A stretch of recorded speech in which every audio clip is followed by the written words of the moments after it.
আরে সরলা, আমাকে তাড়াতাড়ি খেতে দাও তো, আজ আমাকে খুব শীঘ্রই যেতে হবে। জি, আমি আপনার খাবার এখনই বের করে দিচ্ছি। কিন্তু আজ আপনি এত তাড়াহুড়ো করছেন কেন? আপনি এমন বিরক্ত হয়ে যাচ্ছেন যেন আপনার কোনো বিশেষ জায়গায় যাওয়ার আছে। সরলা, আজ আমায় বিশেষ জায়গাতে যেতে হবে। আজ জমিদার মশাই আমাকে তার বাড়িতে ডেকেছেন। কি? আপনাকে জমিদার মশাই ডেকেছেন মানে? এমন কি বিশেষ কাজ পড়েছে যে তিনি আপনাকে ডেকেছেন? জানি না সরলা, এখন সেখানে গিয়েই বুঝতে পারবো তিনি আমাকে কেন ডেকেছেন। সরলা রাজুকে খাবার দেয়। শুনুন জি, আপনার সাথে একটা কথা বলার ছিল। জমিদার মশাইয়ের বাড়ি থেকে আপনি শীঘ্রই বাড়ি ফিরে আসবেন। সরলা, তুমি এমন বলছো কেন? কিছু হয়েছে নাকি? আমি চাই না আপনি বেশি সময় বাইরে থাকুন। সময়টা ভালো না, রাস্তায় ছিনতাইয়ের ঘটনা বেড়েই চলেছে। আপনার কিছু হলে আমি নিজেকে কোনো দিন ক্ষমা করতে পারবো না। আচ্ছা ঠিক আছে, আমি সময় মতো বাড়ি ফিরে আসব। এ কথা বলে রাজু জমিদারের বাড়ির উদ্দেশ্যে রওনা হয়।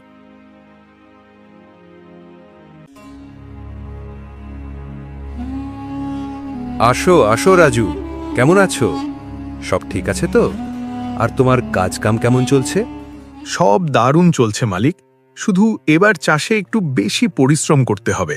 ভাবছি এবার যত বেশি সম্ভব ফলন হয়, যাতে মেয়েকে শহরে পাঠিয়ে ভালো স্কুলে পড়াশোনা করাতে পারি। আরে রাজু, তোমার মেয়েকে শহরে অত ভালো স্কুলে পড়িয়ে কি করবে? সে তো মেয়ে, সে অত পড়াশোনা করে কি করবে বলো? এমনি আজকাল যা অবস্থা, তাতে চাকরি পাওয়া অনেক মুশকিল। ভালো ভালো ছেলেরা লেখাপড়া করেও ঘরে বেকার বসে আছে, আর তার জন্য তো অনেক বড় অঙ্কের টাকা দরকার। কিন্তু তোমার এই ছোট্ট জমি কি এত বড় টাকা জোগাতে পারবে বলো? হ্যাঁ মালিক, আমি জানি, কিন্তু আমি আর কি বা করতে পারি? নিজের জমিতে দিন রাত দ্বিগুণ পরিশ্রম তো করছি, আর দেওয়া না দেওয়া তো বিধাতার হাতে। সব তো বিধাতার ইচ্ছের ওপর নির্ভর করে। হ্যাঁ রাজু, তুমি সত্যিই খুব পরিশ্রমী। আরে রাজু, আমি তো তোমাকে আসল কথা বলতেই ভুলে গেছি। কি কথা মালিক, বলুন না। আমার এই আলুর বস্তাগুলো শহরে পৌঁছতে হবে। যদি তুমি তোমার গরু গাড়ি দিয়ে আমার এই কাজটা করে দাও, তাহলে বিনিময়ে আমি তোমাকে আমার 10 বিঘা মতো জমি চাষ করার জন্য দিয়ে দেব, আর তার কোনো ভাড়া বা টাকা তোমাকে আমাকে দিতে হবে না। মালিক, আপনি কি সত্যি বলছেন? এত বড় চুক্তি, আর তাও আবার আমার জন্যে? রাজু, আজ পর্যন্ত আমি কখনো মিথ্যে বলিনি। তোমার সততা আর পরিশ্রম দেখে আমার তরফ থেকে এটা তোমার জন্য উপহার। তুমি তোমার মেয়েকে শহরে ভালো স্কুলে পড়াও, আর তাকে একজন বড় মানুষ বানাও। এমনি আজকাল গ্রামের যা অবস্থা, তাতে আমার মনে হয় না গ্রামে থেকে কেউ ভালো মানুষ হয়ে উঠবে।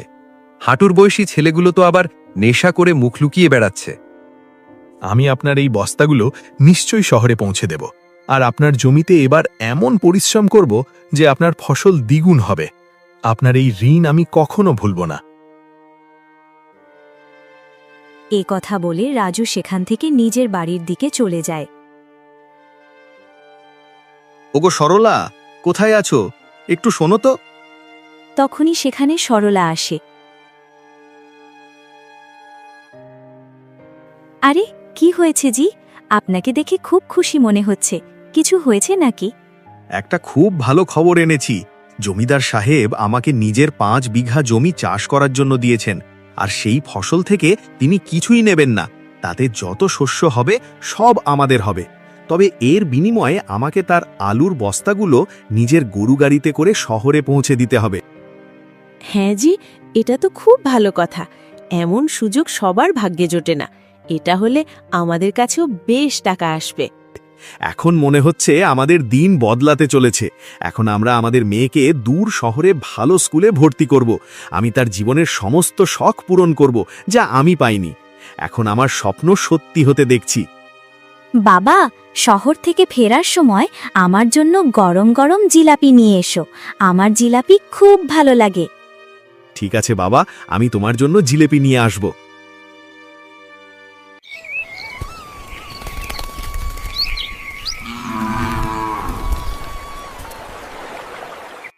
পরের দিন রাজু বাড়ি থেকে তাড়াতাড়ি বেরিয়ে পড়ে এবং জমিদার মশাইয়ের বাড়িতে যায়। সেখান থেকে বস্তাগুলো নিজের বলদের গাড়িতে রেখে শহরের উদ্দেশ্যে রওনা হয়। বস্তা নিয়ে রাজু শহরে মানিক চাঁদের কাছে পৌঁছায়। তখন মানিক চাঁদ রাজুকে বলে,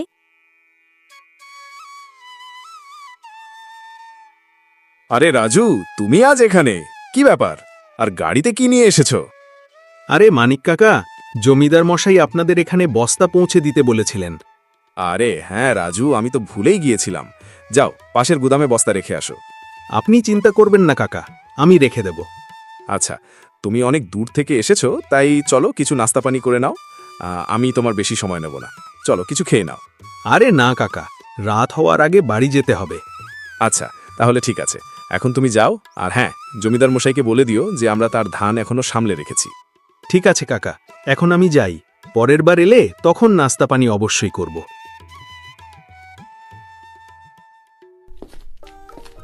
রাজু হাঁটতে হাঁটতে ক্লান্ত হয়ে পড়ে এবং এক জায়গায় বসে পড়ে। তখনই সেখানে আরেকজন কৃষক আসে। আরে বীরজু ভাই, তুমি এখানে কি করছো? আরে ভাই, কি আর বলবো, জমিদারজির আলুর বস্তার হিসেব নিতে এসেছিলাম, কিন্তু পথে চলতে চলতে এত ক্লান্ত হয়ে পড়েছি, ভাবলাম একটু বসে বিশ্রাম নিই। আচ্ছা, তাহলে জমিদার মশাইয়ের কাজে এসেছিলে আর এখানে বসে বসে ফাঁকি মারছো। এটা তো ভালোই হলো যে আমি এখানে চলে এলাম, না হলে তুমি এখানে একাই বসে থাকতে। আরে না ভাই, এখন আমি বাড়ির দিকে রওনা দিচ্ছি। রাত হওয়ার আগে আমাকে বাড়ি পৌঁছতেই হবে। আরে ভাই, তাহলে চলো আমরা একসাথেই যাই, আমাকেও বাড়ি যেতে হবে। কিছু দূর যাওয়ার পর তারা একটি জিলাপির দোকান দেখতে পায়। জিলাপির দোকান দেখে রাজু বলে, আরে একটু দাঁড়াও ভাই, আমার একটু জিলাপি কিনতে হবে। আমার মেয়ে আমাকে জিলাপি আনতে বলেছিল, ওর জিলাপি খুব পছন্দ। আরে ভাই, জিলাপি কত দামে বিক্রি করছো? 50 টাকা কিলো দাদা। আচ্ছা ঠিক আছে, তাহলে 1 কিলো জিলাপি দাও আর 4টে সিঙ্গাড়াও ভরে দিও। একটু অপেক্ষা করো, আমি জিলাপি নিয়ে আসছি। রাজু জিলাপি আর সিঙ্গারা নিয়ে নেয় এবং কিছুক্ষণের মধ্যেই হাঁটতে হাঁটতে সে নিজের বাড়ি পৌঁছায়। এই নাও মেয়ে, জিলাপি আর সিঙ্গাড়া। তুমি চেয়েছিলে তাই না? জি, আজ এত দেরি হলো কেন আসতে? আজ তো আপনার অনেক সময় লেগে গেল। এত দেরি করে কেউ আবার বাড়ি আসে নাকি? আমি আপনাকে কতবার বলেছি বাড়ির সময় মতো ফিরবেন, কিন্তু আপনি সব সময় কোনো না কোনো কাজে ব্যস্ত হয়ে যান এবং সময় বাড়ি আসেন না। আরে সরলা, শেঠজির বাড়ি গিয়েছিলাম, তার আলুর বস্তাগুলো শহরে পৌঁছে দিতে হয়েছিল। বস্তাগুলো জায়গায় জায়গায় দিতে দেরি হয়ে গেছে, তখন আর এত তাড়াতাড়ি বাড়ি আসা যায় নাকি? কাজে তো দেরি সেরি হতেই থাকে। চলো, এখন আমাকে খাবার দাও। আচ্ছা ঠিক আছে, কিন্তু আপনার জিলাপি আর সিঙ্গারা আনার কি দরকার ছিল? এখন আমাদের আর্থিক অবস্থা খুব একটা ভালো না। এমন অবস্থায় উল্টোপাল্টা খরচ করলে কি করে হবে? আরে সরলা, তোমাদের দুজনের খুশির চেয়ে বড় আমার কাছে আর কিচ্ছুই নেই। তোমাদের দুজনের মুখে খুশি আনার জন্য যদি আমাকে পুরো দোকানও কিনতে হয়, তাও আমি করতে পারি। থাক, এখন ওসব কথা বানানো ছেড়ে দিন। কথা বানানো যেন সবাই আপনার কাছ থেকে শেখে। আসুন, এখন সবাই মিলে খাবার খেয়ে নিই। পুরো পরিবার মিলে জিলাপি আর সিঙ্গারা খেয়ে ঘুমিয়ে পড়ে।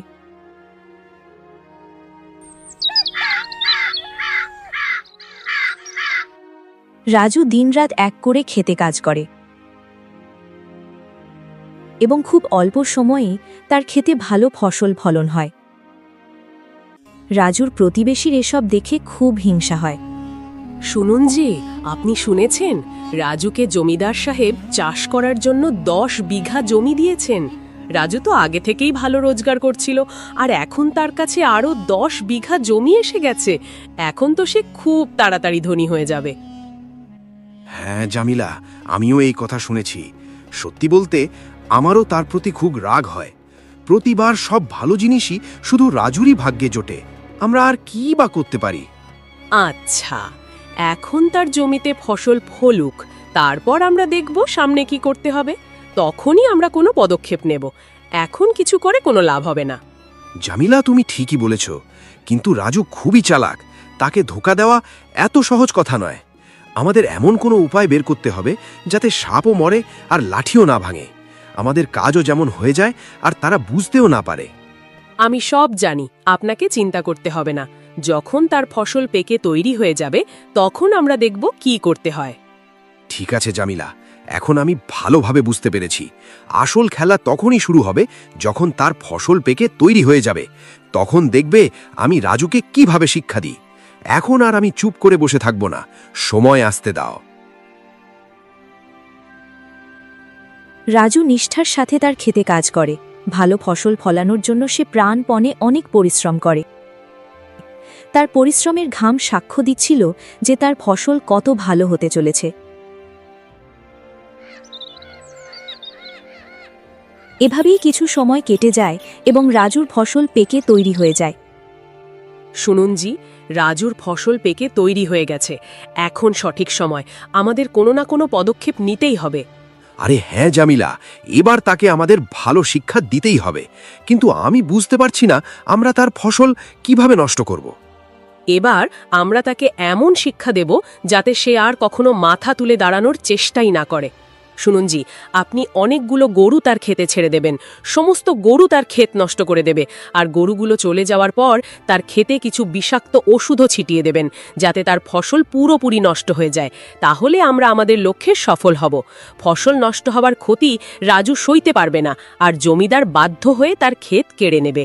এটাই একমাত্র সুযোগ রাজুকে পুরোপুরি নষ্ট করার। ঠিক আছে জামিলা, আমি পুরো প্রস্তুতি নিয়ে যাব এবং তার ফসল নষ্ট করেই ফিরব। কিন্তু জামিলা, আমাকে এটা করতে যদি কেউ দেখে ফেলে, একটু ভয়ও লাগছে। তারপর রাজুর প্রতিবেশী গাফফার রাজুর ক্ষেতে অনেকগুলো গরু নিয়ে যায় এবং তার ক্ষেতে ছেড়ে দেয়, আর সে নিজে একটা গাছের নিচে লুকিয়ে থেকে এই দৃশ্য দেখতে থাকে।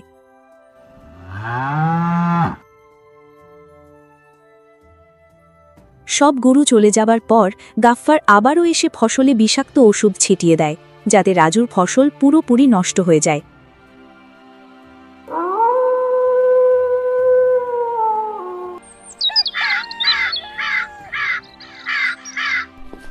পরের দিন সকাল হতেই রাজু ও তার স্ত্রী সরলা দুজনেই খেতে যায়।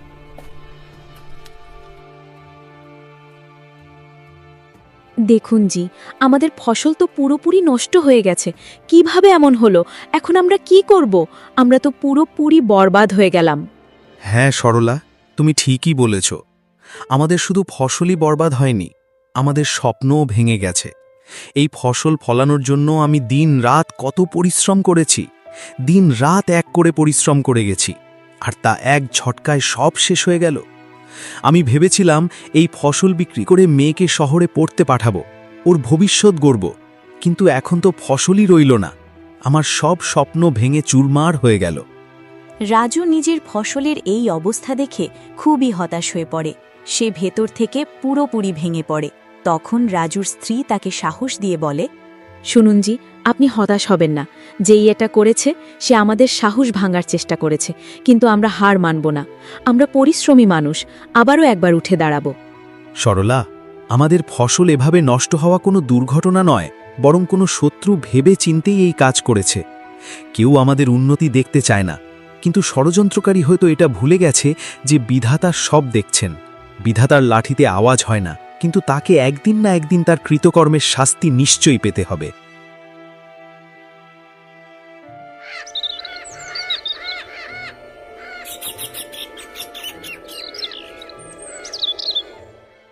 কিছুদিন পর রাজুর বাড়িতে জমিদার আসে।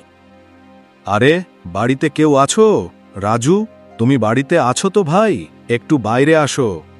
রাজু ও তার স্ত্রী দুজনেই বাড়ির বাইরে আসে। শোনো রাজু, আমার এখন টাকার খুব দরকার। আমি আমার 10 বিঘা জমি চাষ করার জন্য তোমাকে দিয়েছিলাম, তাই এখন আমাকে অর্ধেক টাকা দিয়ে দাও। আমার বাড়িতে জরুরি কাজ পড়ে গেছে। মালিক, আমি আপনাকে কিভাবে বলবো? আমি দিন রাত এক করে ভালো ফসল ফলিয়েছিলাম, কিন্তু জানি না কিভাবে ফসল পাকার পর কেউ তা পুরোপুরি নষ্ট করে দিয়েছে। আমার সব পরিশ্রম নষ্ট হয়ে গেছে। আমার কাছে এখন আর কিছুই নেই মালিক। দেখো, আমার সাথে মিথ্যা বলার চেষ্টা করো না। এই সব অজুহাত আমার সাথে চলবে না। আমি তোমাকে চাষ করার জন্য এত বড় জমি দিয়েছিলাম, আর এখন টাকা দেওয়ার সময় হয়েছে তাই তুমি মিথ্যা বলছো? আমি আপনার সাথে মিথ্যা বলছি না, এই কথা পুরোপুরি সত্যি। আমি কোনো অজুহাত দিচ্ছি না মালিক। আমি নিজেও তো আমার মেয়েকে শহরে পাঠিয়ে পড়ানোর স্বপ্ন দেখছিলাম, কিন্তু আমার সব স্বপ্নই রয়ে গেল। দেখো রাজু, আমার তোমার স্বপ্ন নিয়ে কোনো মাথা ব্যথা নেই। আমার শুধু আমার টাকা চাই। যদি তুমি আমাকে টাকা না দাও তাহলে তোমার ক্ষেতের আশা ছেড়ে দাও। তোমার নিজের 4 বিঘা জমিও আমি নিজের দখলে নিয়ে নেব, আর দরকার পড়লে তোমার বাড়িটাও নিয়ে নেব। জমিদার রাজুর বাড়ি ও জমি দুটোই নিজের দখলে নিয়ে নেয়। গৃহহীন হয়ে পড়ার পর রাজু নিজের স্ত্রী মেয়েকে নিয়ে শহরের দিকে রওনা হয়।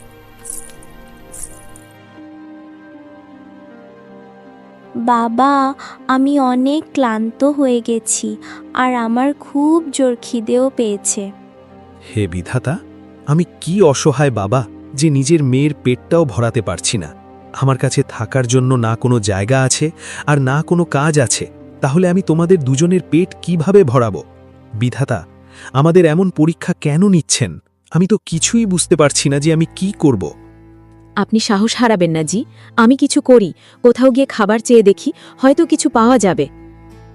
সরলা একটি বাড়ির দিকে যায় এবং বাড়ির সামনে দাঁড়িয়ে জোরে ডাক দেয়। শুনছেন, বাড়িতে কেউ আছেন? তখনই বাড়ির ভেতর থেকে একজন মহিলা বেরিয়ে আসে।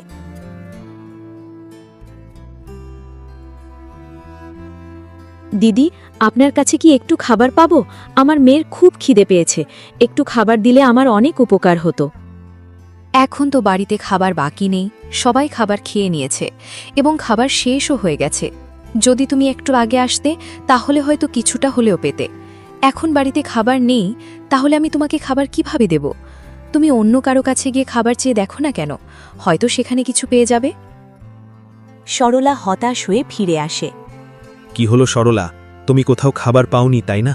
আমি জানতাম এই গ্রামে এখন আমাদের কেউ সাহায্য করবে না। চলো আমরা শহরে যাই, সেখানে আমার এক বন্ধু থাকে, হয়তো সে আমাকে কিছু সাহায্য করবে। তারা 3 জন শহরের দিকে রওনা হয়। আরে রাজু ভাই, কেমন আছো? আর কি ব্যাপার হঠাৎ এখানে? আবার বৌদিকেও সঙ্গে নিয়ে এসেছো?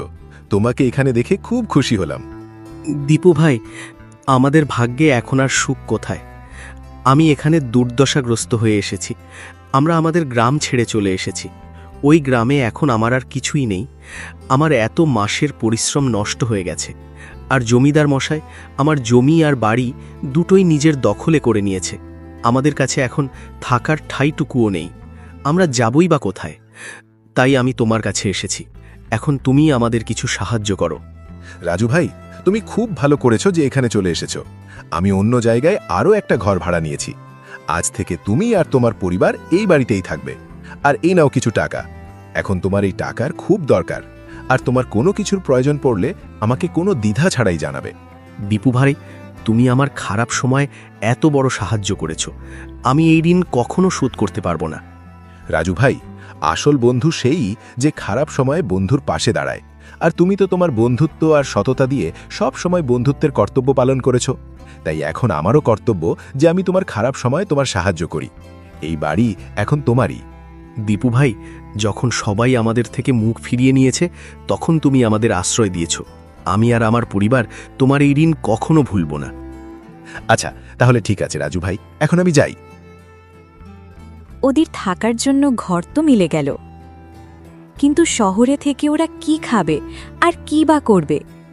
এটাই এখন ওদের সামনে সবচেয়ে বড় সমস্যা হয়ে দাঁড়িয়েছিল।